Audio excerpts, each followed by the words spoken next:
ہم جمنا کا پانی اس لیے نہیں پیتے کہ اس کو پئیں گے تو بار بار بھوک لگے گی، اور میرے شوہر کی اتنی ہمت نہیں ہے، اتنی آمدنی نہیں ہے کہ ہم دن میں 2 بار کھانا کھا سکیں، اسی لیے میں جمنا کو چھوڑ کر ریاض پور تک آتی ہوں اور یہاں سے اپنے گھڑے میں پانی بھر کے لے جاتی ہوں۔ یہ جملہ سن کر حضرت محبوب الہی رونے لگے، اور جو جملے آپ نے ارشاد فرمائے تھے ان کو آج بھی تاریخ نے اپنے سینے میں محفوظ رکھا ہے۔ آپ نے فرمایا تھا کہ اے نظام الدین، کل قیامت کے دن اگر تمہارے رب نے تم سے یہ سوال کر لیا کہ تم جس بستی میں رہنے والے تھے اس بستی کا ایک انسان صرف اس وجہ سے میٹھے پانی سے محروم تھا کہ میٹھا پانی کھانا جلدی ہضم کر دیتا ہے، تو تم کیا جواب دو گے؟ جب گریہ کیا آپ نے اور جب اس سے تھوڑا فارغ ہوئے تو آپ نے اپنے خادم سے کہا کہ نظام الدین اللہ کے اس سوال کا جواب نہیں دے پائے گا، بڑھیا میرے ساتھ چلو اور آج سے تم اور تمہارا شوہر نظام الدین اولیاء کی خانقاہ میں کھانا کھائیں گے۔ تو چنانچہ ان کا کھانا مقرر کر دیا۔ بعد میں حضرت حسن سجزی لکھتے ہیں فائد الفواد کے اندر کہ چند ماہ وہ دونوں میاں بیوی خانقاہ سے کھانا کھاتے رہے، اور اس کھانے میں بھی ایسی برکت ہے، چونکہ اہل اللہ کا کھانا ہے نا، دیکھیے بڑی مزے کی بات ہے، ان کی صحبت ہو وہ فیض پہنچاتی ہے، ان کی نظر ہو وہ فیض پہنچاتی ہے، ان کی باتیں ہوں وہ فیض پہنچاتی ہیں، ان کے لنگر کا کھانا ہو وہ فیض پہنچاتا ہے۔ ابھی تو وہ مذہب ہے، صحیح بخاری کی حدیث پاک ہے، آپ یہاں انسان کی بات کر رہے ہیں اس کو بھوکا پیاسا مارنے کی۔ ارے صحیح بخاری کے اندر حضور نے ارشاد فرمایا کہ جب میں معراج پہ گیا اور مجھے جہنم دکھائی گئی تو جہنم میں میں نے دیکھا کہ ایک عورت کو عذاب دیا جا رہا ہے۔ میں نے پوچھا کہ اس عورت کو عذاب کیوں دیا جا رہا ہے؟ تو مجھے جبریل نے بتایا کہ یا رسول اللہ صلی اللہ علیہ وسلم، اس نے ایک بلی کو بند کر دیا تھا، اور اس کو اتنے دن تک بھوکا پیاسا بند کر کے رکھا کہ بھوک اور پیاس کی بنیاد پر یہ بلی مر گئی۔ صرف اس بلی کو بھوکا پیاسا مارنے کی بنیاد پر اللہ تبارک و تعالیٰ نے اس کو یہ عذاب دیا ہے۔ اور اسی صحیح بخاری کے اندر ایک حدیث پاک یہ ہے کہ ایک شخص کہیں سے جا رہا تھا، اس نے دیکھا کہ ایک کتا پیاس سے تڑپ رہا ہے، وہ شخص رکا، اس نے اپنا چمڑے کا موزہ نکالا، کنویں میں اترا، موزے میں پانی بھر کے لایا، اس کتے کو پلایا۔ وہ کتا جو مرنے کے قریب تھا پانی پی کر نئی زندگی اس کو مل گئی۔ حضور فرماتے ہیں کہ وہ شخص بہت گناہگار تھا، اس کے پلے میں کوئی نیک کام نہیں تھا، صرف ایک مرتے ہوئے کتے کو پیاس سے نجات دلا کر اس کی جان بچانے کے صلے میں اللہ تبارک و تعالیٰ نے اس کی مغفرت فرما دی۔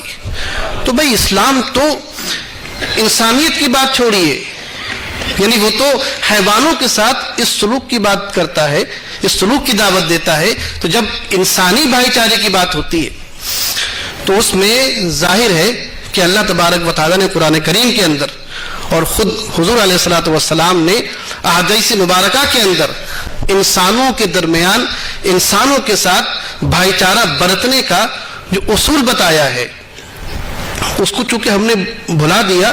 ایک اور بڑی اچھی بات یاد آئی، ابھی حضرت نے فرمایا تھا نا کہ آپ محبت سے پیش آئیے، جب بھائی چارہ بنے گا، بردرہڈ قائم ہوگی تو محبت بڑھے گی۔ محبت کا بھی عالم یہ ہے کہ ایک بہت بڑے بزرگ حضرت بہاؤالدین زکریا ملتانی رحمۃ اللہ تعالی علیہ، ملتان میں آپ کا مزار ہے، میں نے ایک واقعہ پڑھا ان کا، اور پھر آپ دیکھیں کہ ان صوفیاء نے، ان بزرگوں نے، ان اللہ کے نیک بندوں نے کس طرح اسلامی تعلیمات پر عمل کر کے اسلام کی تبلیغ اور دعوت میں نمایاں خدمت کی ہے۔ آپ کے پڑوس میں ایک ہندو عورت رہتی تھی، اتفاق یہ ہوا کہ اس کا بچہ کھو گیا۔ تو آج بھی طریقہ یہی کہ جو بچہ کھو جائے، بیمار ہو جائے تو عورتیں بزرگوں کے پاس آتی ہیں۔ وہ بیچاری روتی دھوتی حضرت زکریا ملتانی کے پاس آئی اور کہا حضرت میرا بچہ کھو گیا ہے، آپ دعا فرما دیں۔ کہا ٹھیک ہے میں دعا کرتا ہوں، تمہارا بچہ مل جائے۔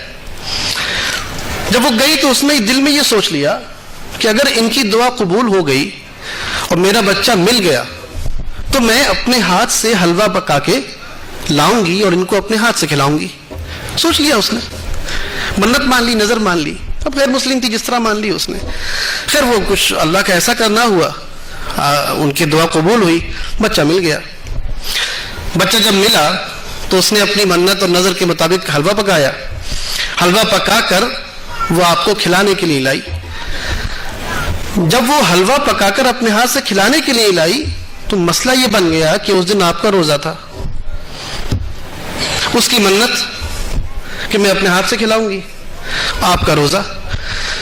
اس نے کہا فرمایا بڑھیا کیوں آئی ہو؟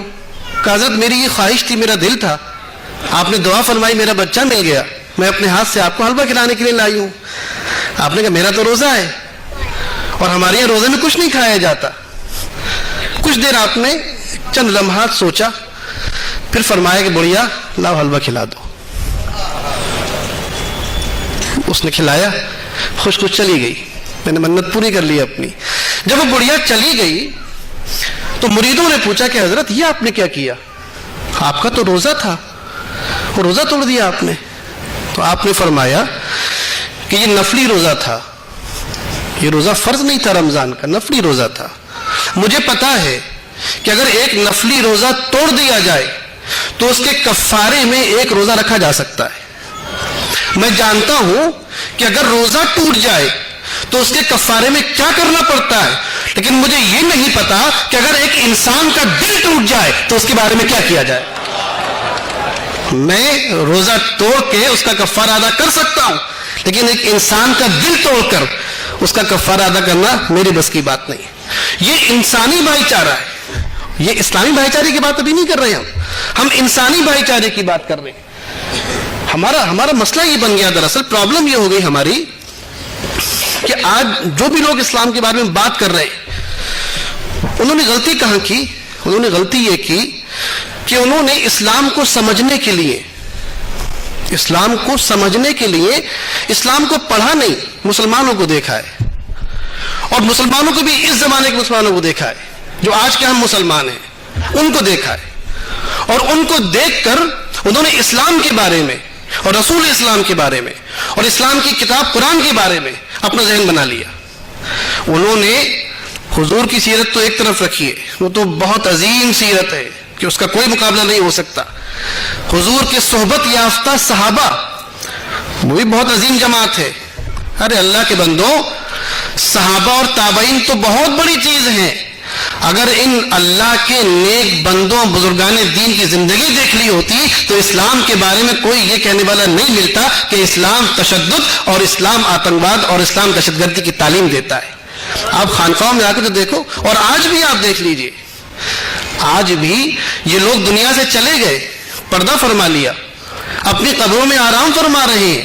اس کے باوجود بھی وہ چاہے خواجہ اجمیری کی درگاہ ہو، ان کی بارگاہ ہو، چاہے محبوب الہی کی بارگاہ ہو، آج بھی ان کے دروازوں پہ آنے کے لیے کوئی چوکیدار نہیں ہوتا کہ مسلمان آئے تو اندر کر دینا، ہندو آئے تو بھگا دینا. وہ چاہے ہندو ہو چاہے مسلمان ہو، جو بھی انسان اپنے دکھے ہوئے دل کے ساتھ ان کی بارگاہوں میں آنا چاہتا ہے، اس کے لیے ان بزرگوں کا دروازہ اس وقت بھی کھلا ہوا تھا جب یہ زمین کے اوپر تھے، اور آج بھی کھلا ہوا ہے جب یہ زمین کے اندر آرام فرما رہے ہیں. کتنا بڑا ثبوت ہے.